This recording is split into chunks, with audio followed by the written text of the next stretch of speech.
Mon nom est Suleiman Papa Koulibaly. Je suis le responsable du service de psychiatrie.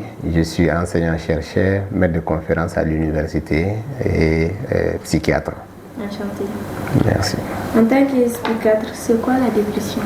La dépression est un trouble courant de la santé mentale qui va se manifester par une tristesse persistante et une perte de plaisir dans les activités qui habituellement donnent du plaisir.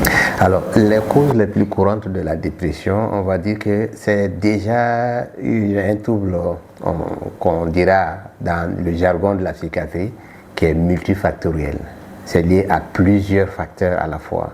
Ça peut être les difficultés de la vie quotidienne, donc la personne étant confrontée à des défis, de l'adversité, donc la personne étant dans une situation sociale précaire, ou la personne étant exposée à la violence, ou même l'état naturel, l'évolution naturelle de la personne, les cycles de vie naturels de la personne, qui font que, à un moment donné, l'organisme se sent, l'organisme peut être dans cet état où on ressent la tristesse, l'épuisement, la fatigue, une perte de plaisir, un manque de désir à exprimer dans les activités qui donnent habituellement plaisir. Donc on n'a pas de cause spécifique qu'on va dire, voilà, c'est ça la cause de la dépression.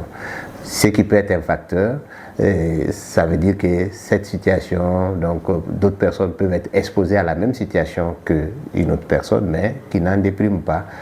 En ces temps, on parle de facteurs. Il y a beaucoup de facteurs qui existent, mais la cause, on ne peut pas le dire. Même le fait de souffrir d'une maladie physique, chronique ou grave, peut être source de dépression. Comment la dépression débute-t-elle chez les jeunes filles? Vous dites comment la dépression débute-t-elle chez les jeunes filles? Non, il n'y a pas un début spécifique au sexe. Il n'y a pas un début qui va être spécifique à un sexe ou à l'autre. Non, non. La dépression chez l'homme se manifeste de la même manière que la dépression chez la jeune fille ou chez toute personne. C'est pas ça. La dépression peut commencer par une perception, une appréciation d'une situation, donc qui est vécue par la personne comme étant un défi insurmontable.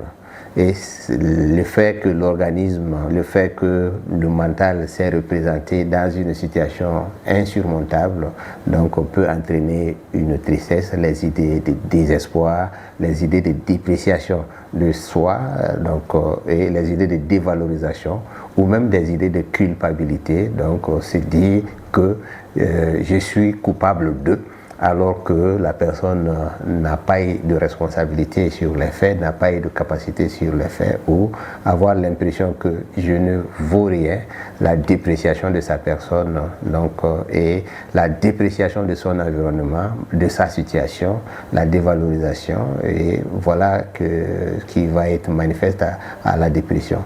Et des signes qui vont, autres signes qui vont être associés peuvent être également les pensées de mort, les pensées, avoir comme si on est devenu une charge pour la société, on est devenu une charge pour la communauté, se sentir de trop pour la communauté, ou avoir l'impression que la situation dans laquelle on se trouve est tellement désespérante que le mieux serait de se donner la mort. Donc la dépression peut être associée à des idées suicidaires, les pensées suicidaires et même à un passage à l'acte suicidaire. Quels sont les risques liés à la dépression? Je crois qu'on a déjà parlé des risques avant même de l'aborder. Évidemment, le plus grand risque lié à la dépression, c'est le fait de se donner la mort. Ça, c'est le risque ultime que les praticiens peuvent craindre en lien avec la dépression. Par contre, d'autres risques également peuvent être le risque social, le fait de perdre de l'emploi, parce que la personne étant dans l'incapacité à entreprendre une activité pour soi et ayant perdu le plaisir dans l'activité, peut ne pas s'investir dans une activité et cela peut aboutir à une perte de la productivité ou même à une perte de l'emploi. Et la dépression peut aussi amener la personne à négliger ses soins, que ce soit les soins corporels ou que ce soit les besoins de se soigner, de se nourrir. La personne peut se désinvestir sur ces rôles-là et le risque va être soit ne pas se prêter à un soin qui devait être le sien, et ce risque va amener la personne à s'exposer à l'aggravation d'une maladie qui peut être en cours, mais le risque peut aussi être la désocialisation de la personne, étant dans la perte du plaisir d'aller vers autrui, et la personne peut rester en retrait de la société et ne pas se réaliser en communauté. Voilà ce qui peut être comme risque lié à la dépression. Est-ce que la dépression est héréditaire? Alors, la dépression est une maladie comme en psychiatrie ou la santé mentale. La plupart des maladies n'ont pas de cause. De ce fait, nous ne pouvons pas dire que la dépression est héréditaire. Cependant, il y a une certaine forme de dépression qui peut être fréquemment retrouvée dans la famille si déjà une personne a été déprimée dans la famille. Quand bien même qu'on ne peut pas dire que c'est héréditaire, parce que dans les données scientifiques, il faut avoir retrouvé un gène qui transmet la dépression et pour dire que la dépression est héréditaire, ce qui n'est pas le cas dans la plupart des situations de dépression qu'on peut retrouver dans la communauté. Donc c'est pas le cas. Donc nous ne disons pas que c'est héréditaire, et il y a des facteurs familiales qui peuvent être dedans, mais l'hérédité de la dépression, on ne le défend pas. Peut-on guérir de la dépression? Évidemment, on peut bien guérir de la dépression. Naturellement, comme il y a plusieurs formes de dépression déjà, il y a des formes de dépression qui peuvent se manifester par un seul épisode. Ça commence et puis ça se limite à ce seul épisode. Donc, en ces temps, il y a une guérison.